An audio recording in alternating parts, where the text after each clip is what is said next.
Team Avatar is torn apart over fortune-telling. Then they come together to save a town from imminent volcanic doom. This is Avatar Explained for episode 114, The Fortuneteller, Part 1, Synopsis. Aang and company encounter a man during their travels. He's being attacked by a platypus bear, but he does not seem at all concerned. They rescue him, but he says he wasn't in trouble. When they ask him why, he says that Aunt Wu, the fortune teller of a nearby town, said he would have a safe journey.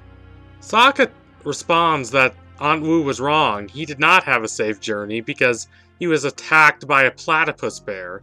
But the man responds that because he didn't come to any harm, Aunt Wu was right. This is the difference in perspective that will tear apart Team Avatar throughout this episode. When they get to the town, they find that everyone is obsessed with fortune-telling. Everyone wants to know what's going to happen to them. Even Katara is swallowed up by this craze. She asks Aunt Wu everything. She asks her about her love life, and she asks her about things a lot less important, like whether she should eat a mango or a papaya. Aang, who by this point the show is established has an enormous crush on Katara, wants to know if he's going to marry her. So he asks Aunt Wu, and she makes a grandiose statement about how he's going to save the world, to which he simply responds that he already knows that. But he does not know how his love life is going to turn out, so she whips something up about how he'll be with the one he loves if he trusts his heart. Throughout the episode, he tries to convey his affections to Katara, but she's not aware of his affections. At the start of the episode, she calls him a sweet little guy like Momo, when Sokka mocks them and says they're in love. So yes, he has not just been friend-zoned, he has been Momo-zoned. When he asks Sokka for romantic advice, Sokka, who is not exactly a romantic expert, tells him to be aloof. So he does, and Katara remains oblivious as to his feelings. To complicate things, a girl a little younger than Aang, her name is Mang, has a crush on Aang, and she wants him to like her back, and she's disappointed when he doesn't. Her feelings about Aang are quite similar to his feelings about Katara. They even show Aang in her eyes the same way they show how Katara appears in his eyes. It's kind of clever. Sokka continues to be annoyed at how everyone in this town is a fortune-telling fundamentalist. They believe in it absolutely. When he and Aang go up to the volcano to help Aang pick a flower, Sokka's annoyance at the prevalence of fortune-telling in this town turns to outright rage. The town is going to be destroyed by a volcanic blast, even though Aunt Wu said it wouldn't. When they show Katara evidence of the volcano, they manage to snap her out of her fortune-telling craze. But fortune-telling has become too deeply ingrained in the lives of the ordinary townfolk that science and reason and logic can't get through to them. The only thing that can get through to them is Aunt Wu. So what they do is they change the clouds to show that the town will be destroyed by the volcano. Aunt Wu reads that, and the town springs into action. Aang, using his bending powers, is integral to helping the town not be completely destroyed, but all members of the town help out. The episode mostly ends with Sokka saying that Aang is a powerful bender, which makes Katara think, because earlier in the episode, Aunt Wu said she would marry a powerful bender, so she's left contemplating her feelings about Aang. Part 2, Analysis. This is one of the most hated episodes of Avatar: The Last Airbender, and to be honest, I can clearly see why. The townsfolk are absolutely terrible. They are so one-dimensional and shallow and small-minded. They have no idea what they're doing, and a more cynical and less compassionate person would not be out of line to think that maybe they don't deserve to be saved. Of course, I'm not that kind of person. I am glad they saved the townspeople, but the fact remains that the episode is trying to balance the line of portraying fortune-telling as kind of legitimate, while also showing how it's completely rotted the brains of the townfolk and to stop them from dealing with actual threats. This is not an impossible balance to pull off, but it is one that this show definitely struggles with. If the show just wanted to have fortune-telling be portrayed as something utterly ridiculous, it would not have had the whole idea of Katara marrying a powerful bender, and it would not have had the fortune-teller be right about Aang having a grand destiny to save the world and be involved in a great battle between the forces of good and the forces of evil. But at the same time, it also portrays fortune-telling as being the cause of all things terrible in this town. At the end of the episode, some citizens of the town still believe in Aunt Wu because, yeah, she said the town wasn't going to be destroyed, and it wasn't. This causes Sokka quite a bit of strife because the only reason the town wasn't destroyed is because Team Avatar realized Aunt Wu was wrong and fixed the problem. There's a real cynicism and darkness to this episode that it's not really capable of recognizing. It knows this whole thing's a joke, but it doesn't see how dark the joke is, and how much misery and suffering it has the potential to inflict upon the people of this town. However, there are some things worth defending about this episode. For one, it is hilarious. This is not the funniest episode of Avatar, and even by Season 1 standards, its humor isn't great, but there are still some very solid jokes in here. It has one of my all-time favorite jokes in the entirety of Season 1. Sokka points up at the mountain and he says, "Can your fortune-telling explain that?"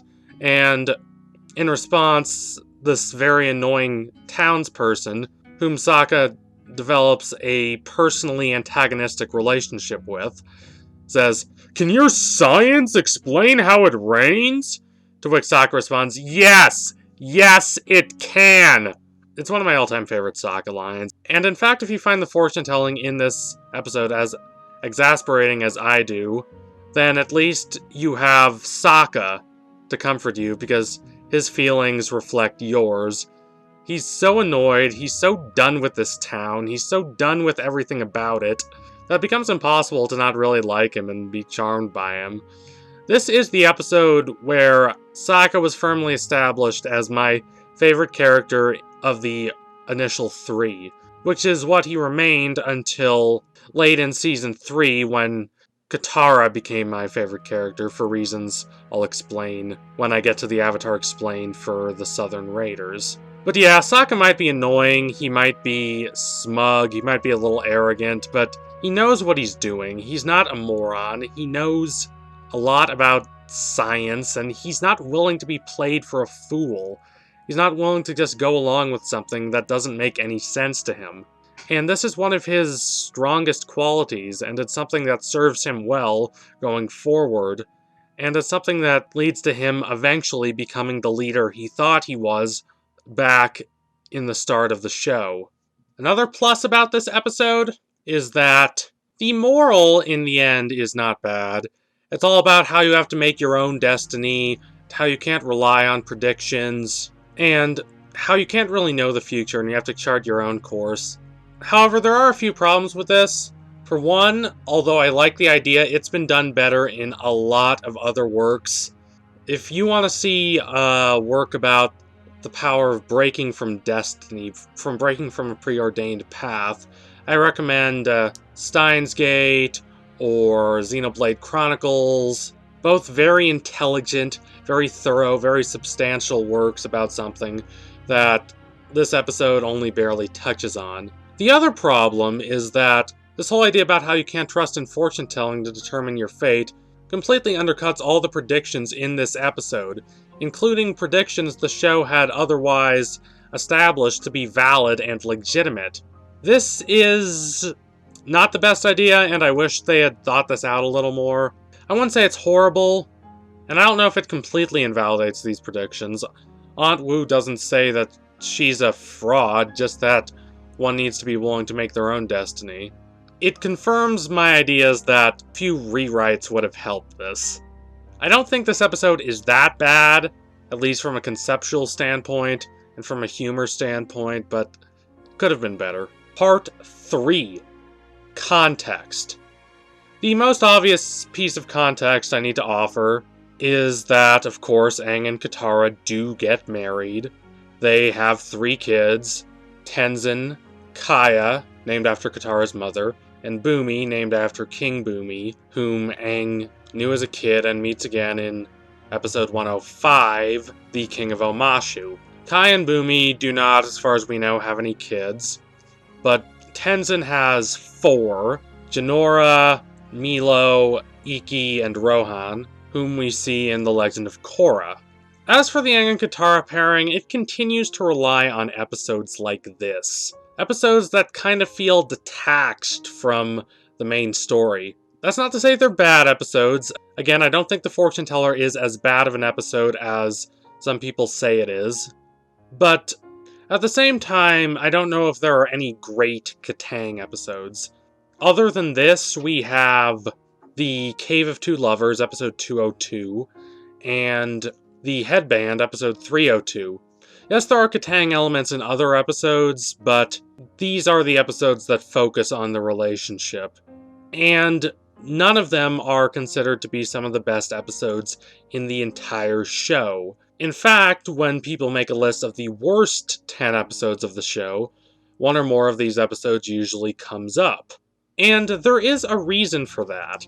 Regardless of what one thinks of Katang as a romantic relationship, I'm ambivalent. I don't really have strong feelings one way or the other. From a purely narrative standpoint, these Katang episodes do not hit as hard as they could have because the relationship between Aang and Katara is not that complicated. It's not entirely free of complexities, but the complexities it does have are not shown in the episodes focusing on Katang. For example, I'd like to see an episode about how Katara goes from where she is in the Ember Island Players, where she doesn't know if she likes Aang or not, to where she is at the end of the show, where she kisses Aang and officially starts their relationship. What we get is, purely on an artistic level, not as good as it could have been. And that's disappointing. The relationship between Aang and Katara does depend on cliches that the show usually proves itself to be better than. I know the showrunners are not fans of Zutara at all, and I don't blame them for that, but it's hard to blame fans for shipping that couple when the episodes focusing on the relationship between Zuko and Katara, like The Crossroads of Destiny and The Southern Raiders, are some of the most poignant and powerful episodes of the entire show, whereas Katang episodes like this one are more lightweight. Even going outside of romance, comparing these episodes to the episodes of the show that focus on other relationships is not generous to the Katang episodes. Avatar is better as a whole, working with platonic relationships than romantic relationships. Think about Aang and Toph, or Aang and Zuko, or Toph and Katara, or Zuko and Sokka. All of these relationships are much more interesting and complex and nuanced than the romantic relationship between Aang and Katara. One does get the sense that Aang and Katara are together because the showrunners want them to be together, not because of any deeper character or thematic reasons.